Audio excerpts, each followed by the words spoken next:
Hi, my name is Sarah and I will be discussing the demand and supply.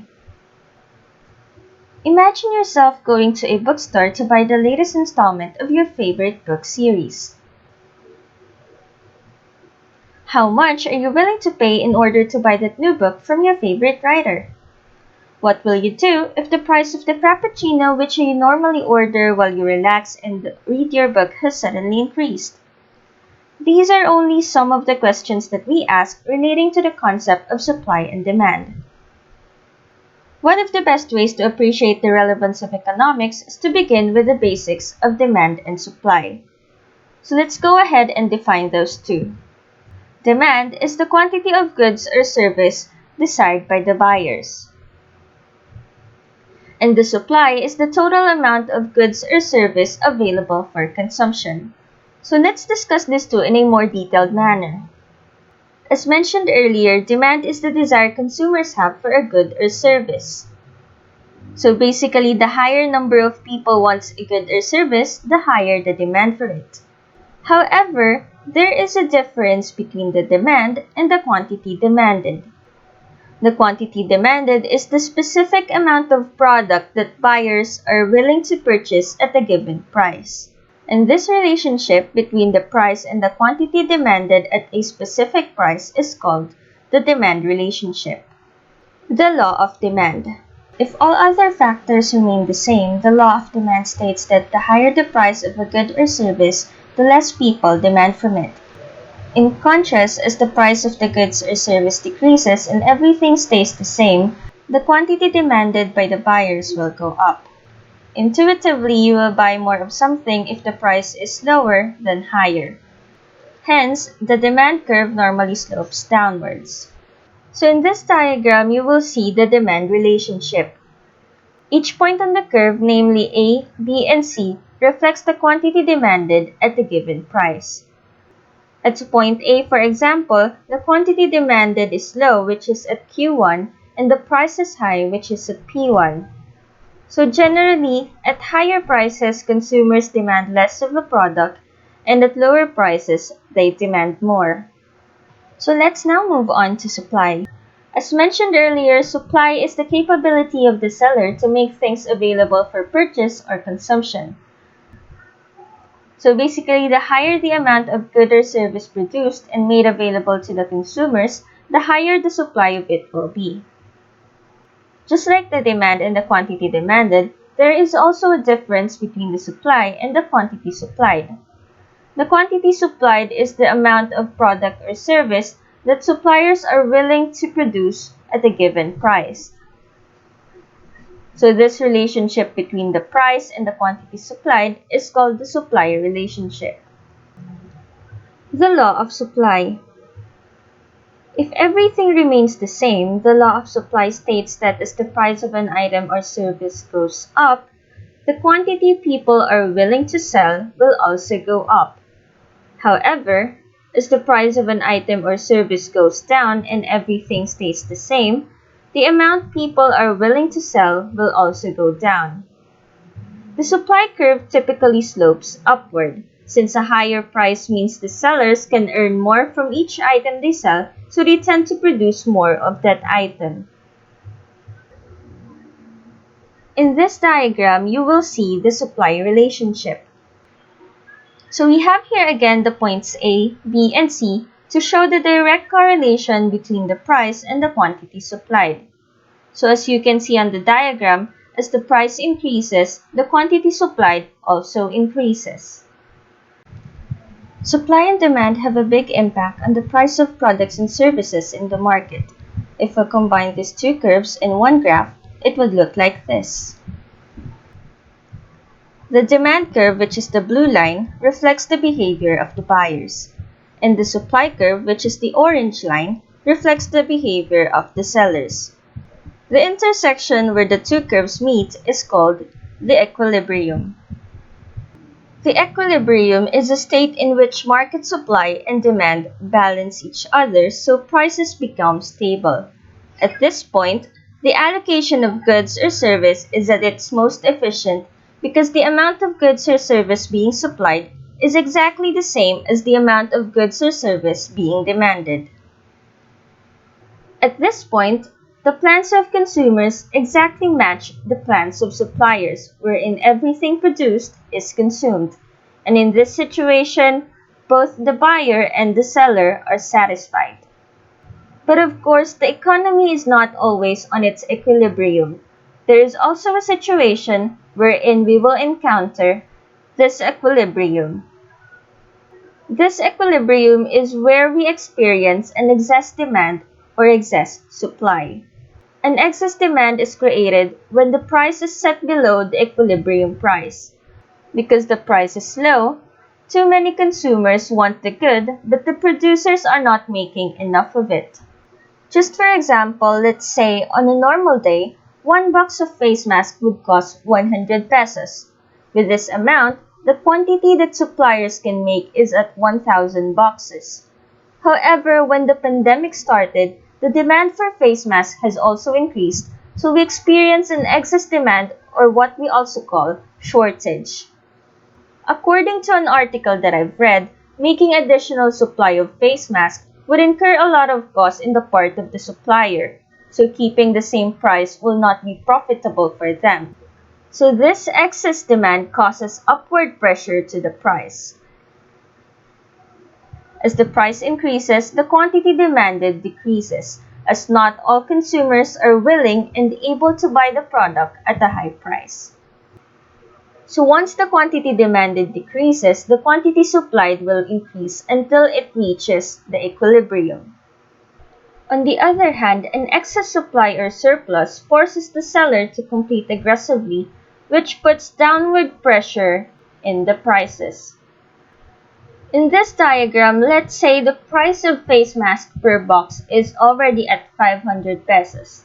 Since not all customers are willing and able to purchase an item at a higher price, the demand will decrease. So sellers will lower the price of their products to attract buyers. So as the price declines, the quantity demanded increases and quantity supplied decreases. This process continues until equilibrium is reached.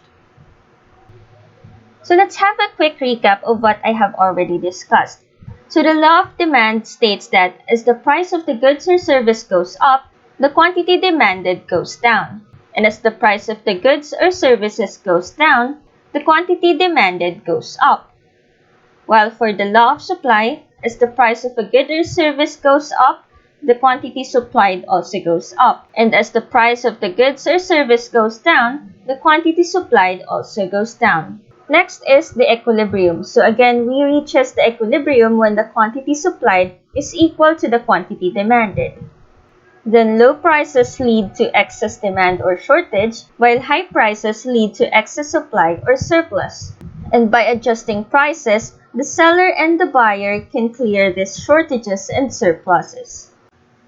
There are several factors that affect the supply and demand in the market. So let's go ahead and discuss those. Factors determining supply. First in the list is a decrease in cost of production. This means business can supply more items at each price. This lower cost could be due to lower wages or lower raw material cost. Next, more firms.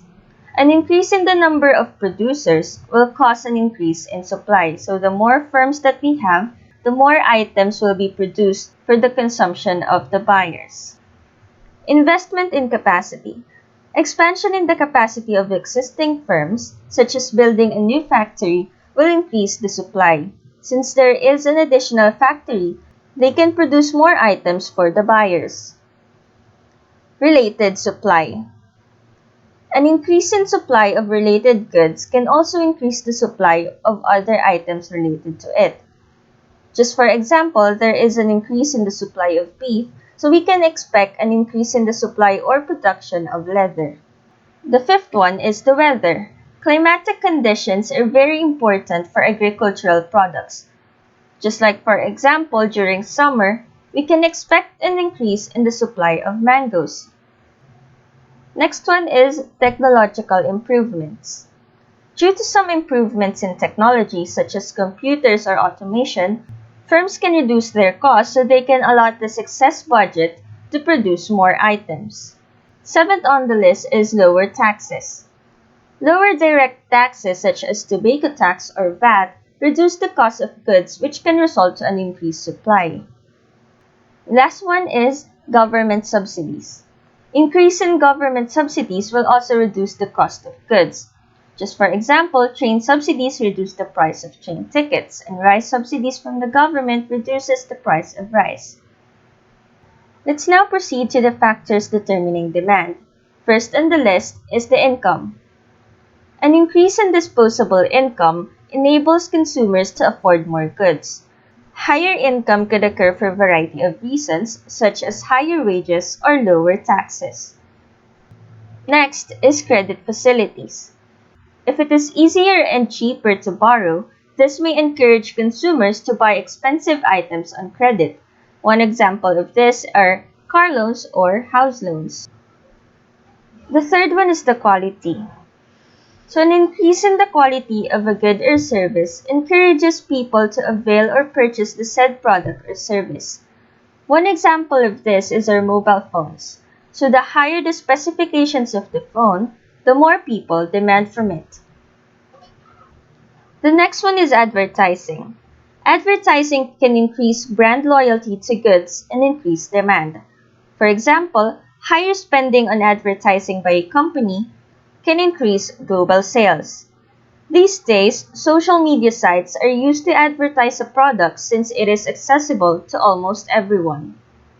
The fifth one is the substitute. So an increase in the price of substitutes can increase the demand of the main products which price are normally higher. Just for example, if the price of an Android mobile phone increases, people will tend to buy the Apple iPhone since the difference in the price is not that large. So this will increase the demand for Apple iPhones. Next on the list is the complements. A fall in the price of complements will increase the demand. Just for example, a lower price of PlayStation 2 will increase the demand for compatible PlayStation games. Seventh on the list is the weather. So, just for example, in hot weather, there will be an increase in the demand of cold drinks and appliances that will help to reduce the heat. Then the last one would be the expectations of future price increase. While it is clear that the price of a good affects the quantity demanded, it is also true that the expectations about the future can affect the demand. Just for example, if people hear that a typhoon is coming, they may rush to the store to buy flashlight batteries and store groceries. Also, a commodity like gold may be bought due to speculative reasons. If you think it might go up in the future, you will buy now. The final topic that I will be discussing is the criteria of a good demand forecasting. So there are many good ways to make a guess about future sales. They show contrast in cost, flexibility, and the adequate skills and sophistication. Therefore, there is a problem of choosing the best method for a particular demand situation. There are certain economic criteria of broader applicability.